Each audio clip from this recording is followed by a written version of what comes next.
So the post game was really odd yesterday. That's the only way I can describe it. The post game was odd yesterday because, look, we were in a situation where we know that a player just got targeted, cheap shotted, and a lot of other shit happened in the game. And it's just like, I don't know what we can say, how we can really talk about this situation, and what way we have to kind of work around everything to talk about it, because it was just weird. I think we can be real here. The situation all around was, I think weird is a good word to use to describe the whole game. And if you guys agree with that, subscribe. We are one. I repeat, one subscriber off 60,000.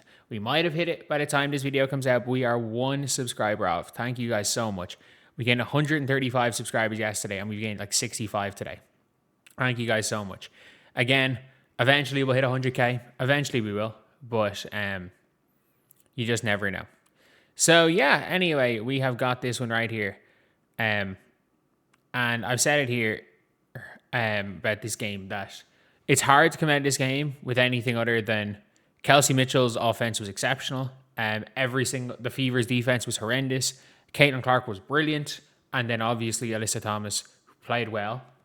And if you want to talk purely basketball, Kalia Copper got to the line a lot. And the fact that Brashant and Ayayi combined for 31 is a big reason why we lost that game. But let's take a listen to this.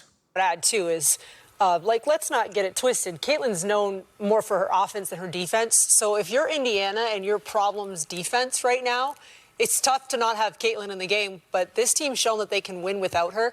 They still have to be better defensively. Like, that's the bottom line, right? Of course you want her on the court. Of course she makes everybody's job easier.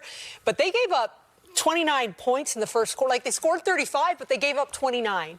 You're keeping a team with future Hall of Famers close because you can't get stops. And so at some point, that's going to bite you, and that's what happened tonight to Indiana. And I'm like, all this thing, they can still play without Caitlin. But this team's shown that they can win without her. They still have to be better defensively. And it's basically just like, even the first quarter, in the first quarter, part of the reason why they lost this game was, look, they were scoring, but look what they were still giving up on the defensive end. And I'm like, okay. I'm going to be honest. They gave 29 points to the Mercury in the first quarter. They also gave up 29 points to the Mercury in the fourth quarter, which is why they lost the game. They gave up more points when Caitlin Clark was on the bench than when Caitlin Clark was on the floor yesterday. I don't get what she's talking about here. I'm like, is she trying to play Caitlin's defense early in the game was when they lost and they were +8? Like, this is a really weird one, and I don't even know what point she's trying to make. I don't even know if this is a pro Caitlin point that she's trying to basically say, if you're not going to play defense, you're going to struggle without Caitlin Clark, because Caitlin Clark needs to, they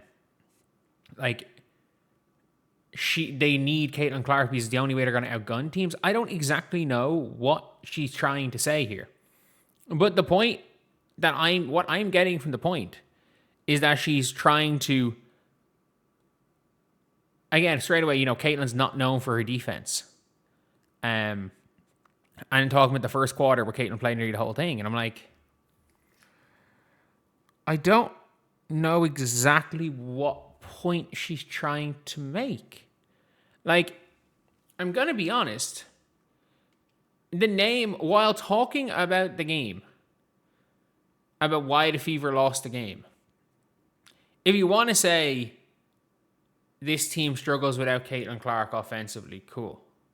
But I hate to say this, they actually didn't struggle offensively without Caitlin Clark. They gave up 111 points. It was another sign that this team is better defensively when Caitlin Clark is there. And if you guys don't know, they literally did what they did to Caitlin Clark to Kelsey Mitchell. They just attacked Kelsey Mitchell every single possession. Like, Kelsey Mitchell had she had a Caitlin Clark versus Portland type defensive game. They just kept posting her up. At least Caitlin did a better job. She did a better job than Kelsey Mitchell did. She did a better job. And I'm going to be real. This is one of these ones where I'm like, I don't exactly know what point she's trying to make. Like, Caitlin Clark is not the reason for the team's bad defense. Like, And we've got it. I think it's unfair to Caitlin Clark to point out Caitlin Clark for the team's defensive deficiencies when she played 20 minutes. She played 20 minutes. The team gave up 111 points. She played half the game. It's a weird one. Because I'm just like, okay, I don't exactly know what the need to bring up Caitlin Clark's defense in the Fever losing this game was, because if Caitlin Clark's there for the game, they win.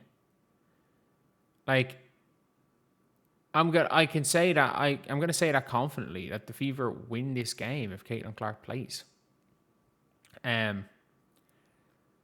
So it's just odd. It's just odd. And is there a chance that I'm misinterpreting what she's saying? Yeah. Is there a chance that she's not making the point that myself and others think that she made? Yes. But I'm like, there's no need in this scenario to single out Caitlin Clark while talking about the Indiana's Fever's team defense, which is garbage, by the way. Lexi Hull can't play defense. Aaliyah Boston can't play defense anymore. Mo Billings just hacks the shit out of people. The only good defender in the Indiana Fever is Maisha Hands-On. And I mean that.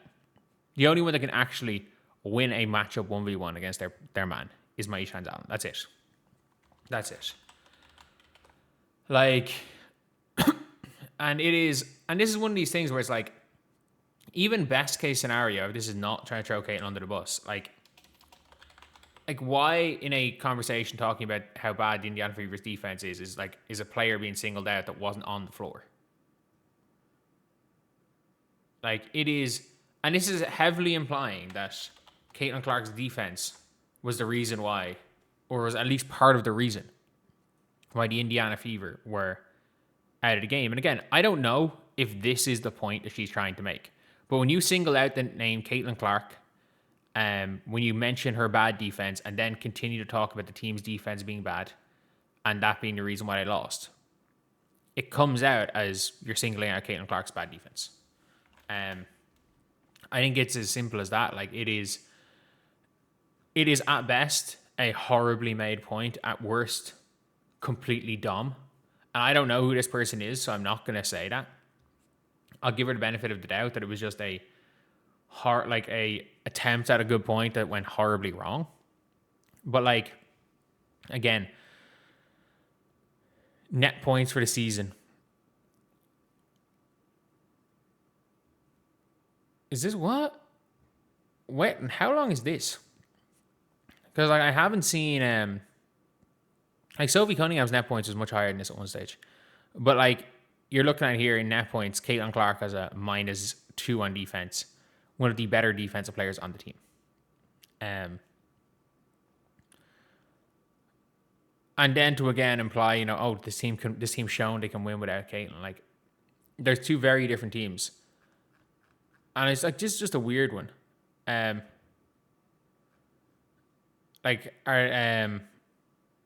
attached to W is useless, yada yada. She didn't play most second half and they still couldn't guard. Indy has to defend better in order to win games, or Indy has to defend better with or without. Okay, this is it. Let me further explain, since it's deeply offended so many people. They have to defend better in games with or without her. She's incredible out there, especially one-sided ball to the Steward is also not a secret. Also, you can disagree without being nasty.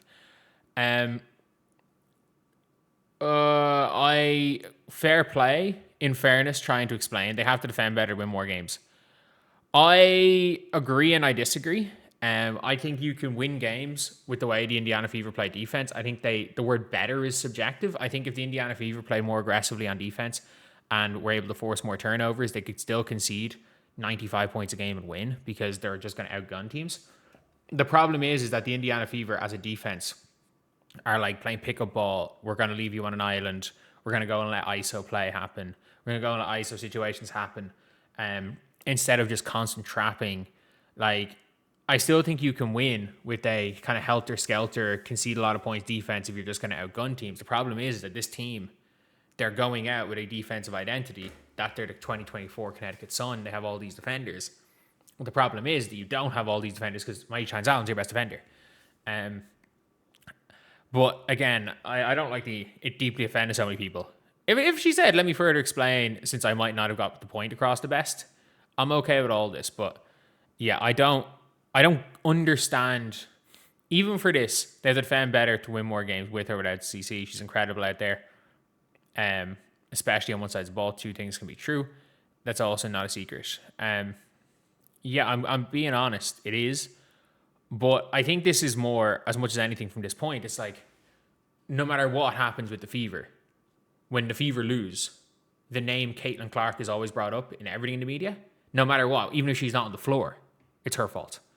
Or it is, her name gets mentioned in it. And then every time they win, it's Kelsey Mitchell, Leah Boston, Sophie Cunningham, Lexi Hall. It's never her. That's where the big problem is. And that's why people are almost so sensitive on this topic. And I'm going to be real. This was a terribly made point. This was just a terribly made point, especially given the circumstances of everything that happened yesterday. Anyway, I'll see you guys.